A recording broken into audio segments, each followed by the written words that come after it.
Kita semua kan pengennya bantu orang-orang di sekitar kita jadi lebih baik. Tapi gimana kalau cara kita menolong selama ini justru salah? Nah, dalam pembahasan kali ini, kita bakal bongkar sebuah metode yang ternyata didukung sains untuk benar-benar menginspirasi perubahan sejati. Pasti pernah ngalamin kan?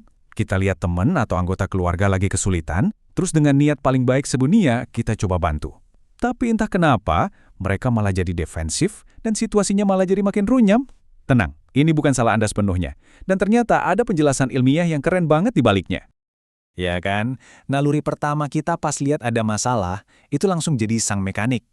Kita langsung keluarin semua alat, siap buat memperbaiki apa yang kita anggap rusak dari orang lain. Ini kesalahan yang umum banget sih. Niatnya baik, tapi ternyata keliru. Nah, pendekatan memperbaiki ini justru ngejebak kita dalam sesuatu yang disebut dilema sang penolong. Jadi, di bagian pertama ini, kita bakal bahas kenapa kok cara yang paling sering kita pakai justru jadi cara yang paling nggak efektif. Pendekatan ini dikenal sebagai coaching untuk kepatuhan. Intinya tuh gini, kita yang nentuin tujuan dari luar. Misalnya, kamu harus berhenti ngelakuin X atau kamu harus capai target Y. Terus kita dorong mereka ke sana. Coba diperhatiin kata kuncinya. Ini semua kan tentang agenda kita ya, bukan tentang visi atau impian pribadi mereka. Kutipan ini nunjukin efeknya dengan jelas banget. Ketika dikritik atau diteriaki, otak kita itu nggak masuk ke mode belajar, tapi malah ke mode bertahan hidup. Sama persis kayak pemain bisbol kecil ini yang jadi kaku karena takut. Kritik kita itu justru nutup pintu buat perubahan. Kita semua pasti pernah ngerasain kelumpuhan kayak gini kan? Oke, jadi kenapa sih pendekatan memperbaiki ini gagal total? Jawabannya itu bukan soal niat kita, tapi soal biologi. Yuk kita masuk ke bagian kedua dan lihat ilmu di balik cara kerja otak kita saat merespon sebuah pertolongan. Coba bayangin, otak kita itu punya dua mode operasi yang beda banget. Kayak saklar lampu gitu. Satu mode bikin kita waspada, defensif, dan tertutup.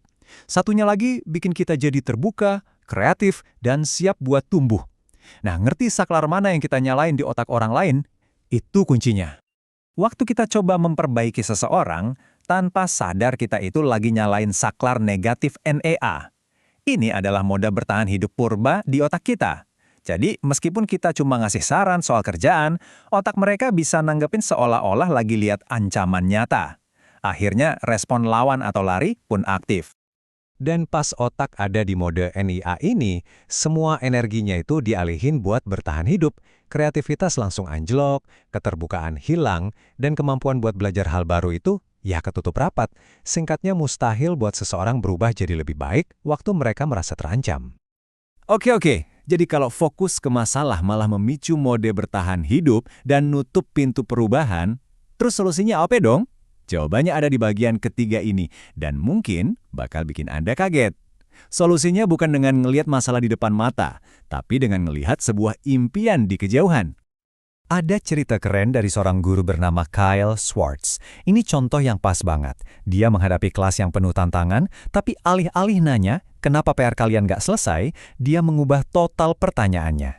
Dan hasilnya? Mengubah segalanya. Dia nggak mulai dengan tuntutan. Dia justru memulai dengan sebuah undangan sederhana. Saya harap guru saya tahu. Kalimat terbuka ini ngasih ruang aman buat murid-muridnya untuk berbagi cerita, bukan untuk membela diri. Cerdas kan? Lewat jawaban-jawaban ini, dia jadi sadar kalau masalahnya bukan kemalasan. Coba bayangin, guru yang fokus memperbaiki mungkin bakal langsung hukum murid ini karena nggak ada tanda tangan. Tapi Kyle Schwartz sekarang tahu, ada cerita yang jauh lebih dalam di baliknya. Informasi kayak gini mengubah dinamikanya 180 derajat. Dia nggak lagi berhadapan sama murid yang nggak patuh, tapi sama seorang anak yang lagi berjuang. Pendekatannya pun otomatis berubah, dari nuntut jadi penuh welas asih. Nah, apa yang dilakukan Kyle Schwartz secara intuitif ini ternyata punya dasar neurologis yang kuat banget. Di bagian keempat ini, kita akan lihat gimana pendekatan welas asih ini jadi titik balik buat otak dan memicu perubahan positif dari dalam diri. Pendekatan ini ternyata menyalakan saklar positif di otak, PEA. Kalau NEA tadi soal ancaman dan bertahan hidup, PEA ini soal harapan dan kemungkinan. Inilah kondisi di mana otak kita merasa aman, bersemangat, dan benar-benar siap untuk belajar dan tumbuh. Ini tuh mode pembaruan, bukan mode pertahanan. Dan disinilah kita bisa lihat perbedaannya dengan jelas banget. Di satu sisi, ada fokus pada masalah yang memicu otak negatif atau NEA. Dan hasilnya, perlawanan. Di sisi lain, kita mulai dengan impian yang memicu otak positif atau PEA dan hasilnya adalah motivasi yang tulus. Jadi, pilihan mana yang mau Anda picu di orang yang Anda coba bantu? Oke, teorinya udah dapet nih. Sekarang kita masuk ke bagian yang paling penting di bagian kelima ini. Gimana caranya kita bisa nerapin coaching welas asih ini dalam obrolan kita sehari-hari? Yuk kita buat ini jadi lebih praktis. Kerangka kerjanya ini sederhana tapi wow, kuat banget. Dan urutannya itu penting, nggak bisa dibolak-balik. Pertama, Anda harus nyalain otak positifnya, si PEA tadi, dengan mulai dari impian mereka. Nah, setelah mereka merasa aman dan semangat, baru deh Anda bisa bangun kepercayaan.